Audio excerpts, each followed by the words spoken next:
નમસ્કાર મિત્રો દેશ અને દુનિયાના સુપરફાસ્ટ સમાચારમાં તમારું સ્વાગત છે। ચીકુ પકવતા ખેડૂતો માટે સહાય।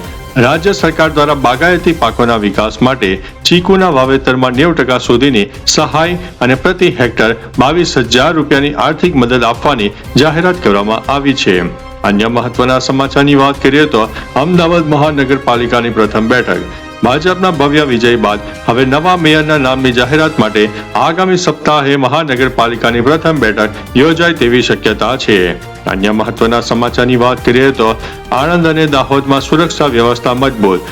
ચૂંટણી બાદ સર્જાયેલી જૂથ અથડામણોને જોતા આણંદ અને દાહોદના સંવેદનશીલ વિસ્તારોમાં ચુસ્ત પોલીસ બંદોબસ્ત તૈનાત કરવામાં આવ્યો છે। અન્ય મહત્વના સમાચારની વાત કરીએ તો હવામાન વિભાગની મોટી આગાહી। ગુજરાતના કેટલાક વિસ્તારોમાં આગામી દિવસોમાં ગરમીનો પારો વધવાની સંભાવના વ્યક્ત કરવામાં આવી છે।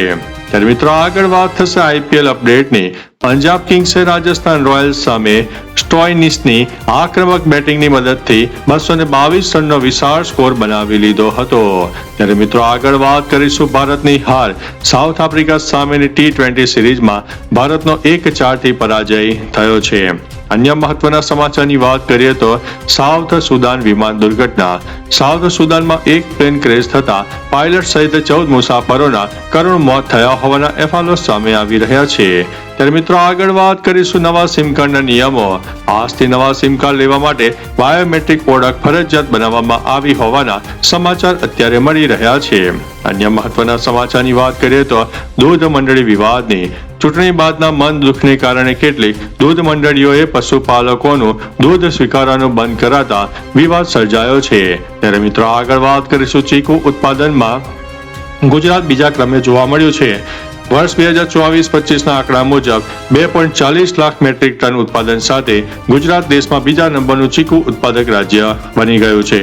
અન્ય મહત્વના સમાચારની વાત કરીએ તો ખેડૂતો માટે રાહત। રવિ સિઝન મોડી હોવાથી રાજ્ય સરકારે કેનાલોમાં સિંચાઈનું પાણી 30 એપ્રિલ સુધી ચાલુ રાખવાનો નિર્ણય લેવામાં આવ્યો છે।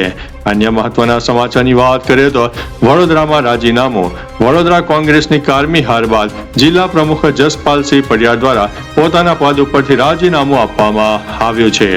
અન્ય મહત્વના સમાચારની વાત કરીએ તો રાજકોટમાં મોટો ઉલટફેર। રાજકોટ મહાનગરપાલિકાની 72 બેઠકોમાંથી 65 બેઠકો ઉપર ભાજપે કબજો કર્યો છે, જ્યારે રવિન્દ્ર જાડેજાના બહેન નયનાબાની હાર થઈ ગઈ છે। અન્ય મહત્વના સમાચારની વાત કરીએ તો જિલ્લા પંચાયતોનું ચિત્ર। રાજ્યની 34માંથી 33 જિલ્લા પંચાયતોમાં ભાજપે જીત મેળવી છે, જ્યારે નર્મદા જિલ્લા પંચાયતમાં આપે જીત નોંધાવી લીધી છે।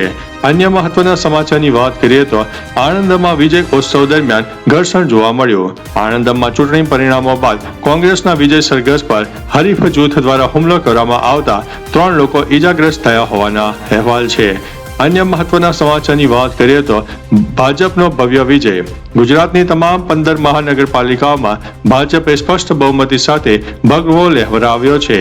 અન્ય મહત્વના સમાચારની વાત કરીએ તો ઝારખંડ હવામાનની। ઝારખંડના 15 જિલ્લામાં આગામી 3 દિવસ સુધી વરસાદ અને કરા પડવાની શક્યતા સાથે યલો એલર્ટ જારી કરવામાં આવ્યું છે। ત્યારે મિત્રો આગળ વાત કરીશું E20 અને E85 ફ્યુઅલની। સરકારે ઇથેનોલ મિશ્રિત ઇંધણ પછી હવે E85 ફ્લેક્સ ફ્યુઅલ તરફ આગળ વધવાની યોજના બનાવી છે। જો કે આનાથી ગાડીઓની એવરેજમાં 30% જેટલો ઘટાડો થઈ શકે છે, પરંતુ તેનાથી પર્યાવરણને ફાયદો થશે। અન્ય મહત્વના સમાચારની વાત કરીએ તો અનિલ અંબાણી ગ્રુપની એન્ફોર્સમેન્ટ ડિરેક્ટોરેટ એટલે કે ઈડી દ્વારા અનિલ અંબાણી ગ્રુપની 334 કરોડની સંપત્તિ જપ્ત કરવામાં આવી છે, જેમાં મુંબઈનો ફ્લેટ અને ખંડાલાના ફાર્મ હાઉસનો પણ સમાવેશ થાય છે। અન્ય મહત્વના સમાચારની વાત કરીએ તો અટલ ટનલની। હિમાચલ પ્રદેશમાં પ્રવાસીઓ માટે અપડેટ છે કે 29 એપ્રિલના રોજ અટલ ટનલ અવર જવર માટે બંધ રહેશે। અન્ય મહત્વના સમાચારની વાત કરીએ તો વંદે ભારત ટ્રેનની। વડાપ્રધાન મોદીએ વારાણસીમાં નવી વંદે ભારત ટ્રેનોને લીલી ઝંડી આપી છે અને અયોધ્યા અમૃત ભારત એક્સપ્રેસ ટ્રેનને રવાના પણ કરી છે। તો ચાલો મિત્રો, ફરીથી દેશ અને દુનિયાના સુપરફાસ્ટ સમાચાર લઈને મળતા રહીશો। ત્યાં સુધી અમને રજા આપશો। નમસ્તે।